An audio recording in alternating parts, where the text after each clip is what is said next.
that you have sworn to tell the truth, the whole truth, and nothing but the truth in this proceeding. And therefore, please note that this hearing will be recorded both on audio and video. By proceeding, you understand that anything and everything that you say here can and could be used as evidence by this Commission in the pursuit of its functions under Executive Order 94, which includes the use of the recording, transcripts, affidavits, and documents in this hearing as evidence in any court or legal proceeding. Do you consent to the recording?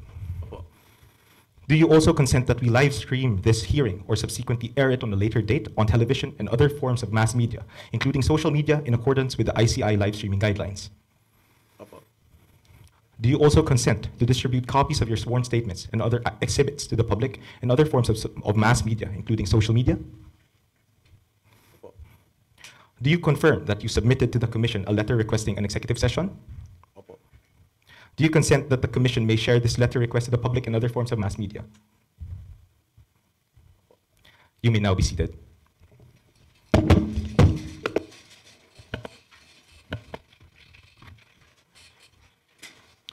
Hello, good morning po, Honorable Congressman Benjamin C. Agarao. May I know the names of your lawyers, if you have?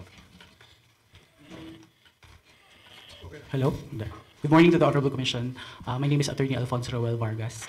I'm respectfully appearing for counsel for Congressman Agarao in today's proceedings. And together with me is Congressman's daughter, Ma'am Bea Agarao. All right. Noted. Good morning, and I'll turn over the floor to Honorable Commissioner Singson. Thank you very much, Mr. Chairman. Good morning, Congressman Agarao, and to your daughter, Congresswoman, to your lawyer.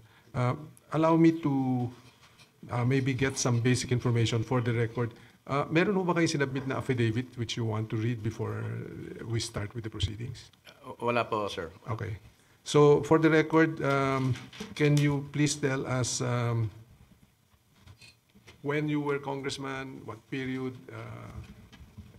and maybe to start with, anong period? Alam ko, you've been representative of the 4th District of Laguna for quite some time. But for the record, can you please tell us? Nagsimula po akong maging congressman noong 2004 hanggang 2007. Nakabalik po ako na congressman noong 2013 hanggang early 2022. Nakatapos po ako ng 3 term mula po sa 16th, 17th, and 18th Congress, kung tama po ang aking bali 2013 hanggang 2022 po. At nung 2022 hanggang 2025, hindi na po ako congressman. Ngayon po ay bago po itong term ko na nagsisimula po ngayon 2025 sa 20th Congress. 20th Congress po, sir. Congressman, who was the congressman after you left in 2022? Anak ko po. Si Congresswoman Jam Agarao po. Hindi po siya.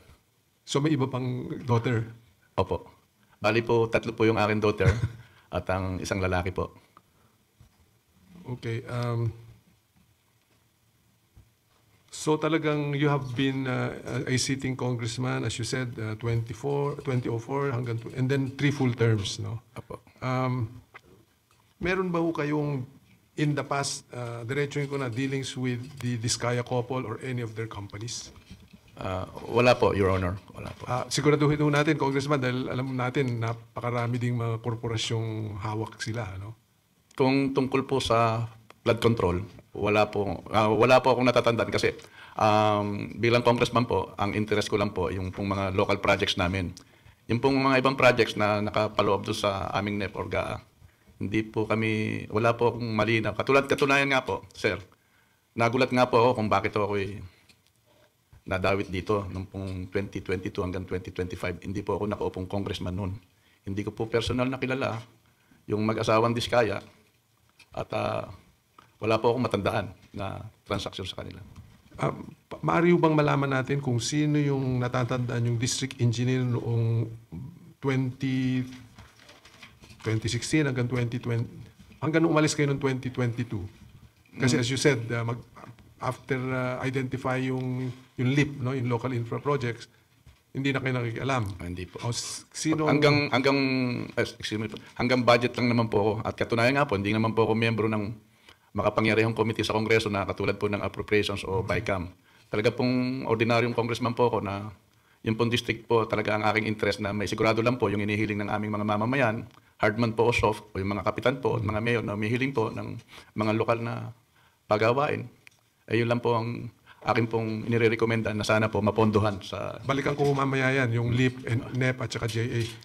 Ulitin ko, sino ho ang natatandaan yung district engineer nung panahon nung bago kayo na-re-elect nitong 2025? Si District Engineer Nes Villanueva po, pero hindi po niya natapos yun at namatay po. District Engineer Gabia at saka po ngayon po... Gavia. Gabia. At saka ngayon po, District Engineer Cora Kabatbat. Kung tama po yung mga... Kabatbat. Do you recall kung sino yung regional director? Any recollection kung... Ang natatandaan ko lang po na RD? Na RD po na nag-retire na po ay yung po si Regional Director Hembra. Si Sam. Opo. Samuel At Hebra. ngayon po, yung Regional Director doon po sa Region 4A ay si Director Jobel. Jobel. Hindi ko po bihira ko po kasi mga makaharap po yun. Pero si Sam Hebra natatanda. Opo. Hebra. Yeah. Okay. So as you mentioned, hindi nyo kilala any of the Discayas. Yung Curly o yung... Hindi ko po sila personal nakakilala. Meron ho silang parang binabanggit na kilala ninyo, Alvin Mariano. Meron ba kayong kilalang Alvin Mariano? Meron po akong natatandang, pero hindi ko naman po, yung Alvin Mariano po, nakikipag-kontrata rin po yun doon sa aming district. Hindi ko lang po matandaan, hindi ko po... So hindi malapit ba kayo kay Alvin? Anong dealings nyo in the past? Ang alam ko lang po, contractor po siya, hindi po... Contractor po yung Alvin doon sa yun po ang alam distrito ko. ninyo. Pero yung pong malapit, hindi ko po... wala po akong mahabang relasyon po. Kasi mga contractor naman po. Natatandaan nyo ba ho kung anong pangalan ng kumpanya? Hindi ko po matandaan eh. Kasi parang yun ang lumalabas na kausap nila Diskaya at lumalabas parang representing you. Hindi ko po alam. Wala po. You have not authorized, in other words, Wala po. May authority ba si Alvin Mariano to represent you? Wala po. Wala. Okay, puntahan ko na ho yung mahalaga, no? Yung NEP, yung LIP, yung GAA. As far as you can remember, ano ho yung nature ng mga local infra yung hinihingi sa... Yung pong... Magkano ba ang alokasyon ng LIP ninyo? Yung pong nature po ng mga local allocations po namin sa LIP, kung hindi po ako ang nag-iisip po noon, may mga resolution po yon, yung mga barangay, halimbawa po, umihiling po ng health center, ng barangay hall, covered courts. Ang sinasabi ko lang po sa kanila na titingnan natin kung ito po ay mababudgetan natin, basta po sundin natin ang proseso, may donasyon ng lupa, makipag-ugnayan po kayo sa DPWS, para ho ito magkatulong-tulong na maisama po doon sa NEP. Yun lang po ang... Meron bang amount na binibigay sa inyo para inaasahan ninyo magkano mapupunduhan sa local infra? Ang DPWS po, sir, ang nagbabalidate po kasi noon eh. Tsaka po sila, So hindi nyo alam kung magkano Hindi ang po, inaasahan hindi nyo? po. Hindi. Kasi ang pagkaalam namin, may mga sinasabing sa ibang congressman, hanggang 150, hanggang 120, hanggang 80, hanggang 100, ganun. meron pong... Hindi ko po... Kasi nga, hindi ko po... Pagka po na-validate ng DPWH, yung mga project po na sinasabit ng mga kapitan, ng mga mayor, Ano ba ang nature ng mga hinihingi, more or less? For the benefit of the commission, pakibanggit nyo nga ano yung mga munisipyo sakop ng distrito ninyo. ang distrito po namin ay binubuo ng 16 na bayan at 294 pong barangay. Isa po kami sa pinakamalaking distrito sa buong lalawigan ng Laguna. At mga may hirap pong bayan dahil naiwanan na po kami ng San Pedro hanggang Calamba.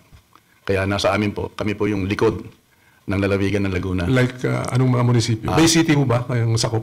May syudad? Wala po. Puros munisipyo? Opo, maliliit pong bayan. Katulad po ng, doon po sa likod ng Rizal at Quezon na Mabitak, Santa Maria, Pami, Siniluan, hanggang sa bayan po ng Pila. Nasa amin din po yung mga kilalang bayan katulad po ng Pagsangan, Santa Cruz, Pete at Lumban. Tapos may mga bundok din po kami na katulad po ng Mayhay, Luisiana, Cabinti at Magdalena. Yung pong paanan ng bundok Banahaw. So talagang nasa looban ng... Katunayan nga po, sir, meron po kaming bayan, katulad ng Mayhay, 40 barangay po ang laman niya. Kaya talaga pong mahihirap kaming munisipyo, bibihira po sa amin ng first class. Meron pa kami mga third class at fourth class. Kaya talaga pong ang takbuhan po nila ay yung Kapitolyo at saka po yung congressman dahil hindi po kaya ng kanilang budget na may tayo ang mga infrastruktura na kailangan. Okay, so magmula sa LIP na sinubmit nyo, inaasahan nyo na lang ang DPWH to come up with the final number and projects. Sila po magbabalidate, hindi naman kasi sila po talaga may kakayahan gumawa po nun bilang mga engineer. So, kaya humalaga yung tanong ko kanina, sino ba yung mga district engineer at sino yung regional director dahil more or less matatansya kung magagaling o matitino o mababait. No? So, magmula doon, do you recall kung magkano ang lumabas sa NEP? Sa taong 2022, palagay na natin. Sa taong 2022 to 2025, hindi ko po hindi yun, dahil hindi na Hindi kayo po ako sitting. nakaupo nun. O can you tell us, in 2025 na lang, magkano yung NEP na lumabas? Hindi ko rin po matandaan, Your Honor, kasi hindi nga po ako, Any of your staff can provide that information? wala po akong... We can provide the requested Okay. information So, and submit to the commission. Kung yun po ay makakatulong po sa commission, magsasubmit po ako ng mga dokumento po. Kasi po, ang mahalaga sa akin at saka sa commission, yung sinubmit nyo, magkano yung lumabas sa NEP, magkano lalo ng importante yung GAA. No? Do you recall kung magkano yung lumabas sa GAA? Noong 2022 hanggang 2025 na, 2025. Hindi, Para wala po akong... 1 billion, 2 billion, 10 billion, 15 billion. Kami naman po kasi simula po na ako maging congressman, regular po ang aming budget. Pagka po lumaki, edi masaya po kami pero hindi po kami katulad ng mga ibang pinag-uusapan na nakaka 5 billion o nakaka 10 billion. Hindi po kami malakas hindi po kami target. Yung pong aming distrito. Kung tutuusin nga po, kung talagang matinulang po ang pagbibigay ng pera, marami po kaming magagawa. Ay hindi po sa amin dinadala. So, wala nating extraordinary na biglang lumobo yung JA nyo. As you said, no, pag nakita nyo, di siyempre papasalamat kayo. Ang problema nyo doon, kung tama ba yung pagkalagay noon at kung gagawin talaga. No? Kasi pag hindi ginawa yung kayo naman mananagot sa tao. No? Tsaka po yung DPWS po kasi hindi naman po kami implementing agency. Ako naman po bilang congressman ay hanggang budget lang po. Pagdating po sa implementation ay DPWS na po talaga yun. Ito na po yung susunod, no? Do you deal, that's why I was asking, kilala nyo ba yung district engineer? Nakakausap nyo ba? Tinatanong nyo ba kung nabid ba ng tama yan o sino yung contractor?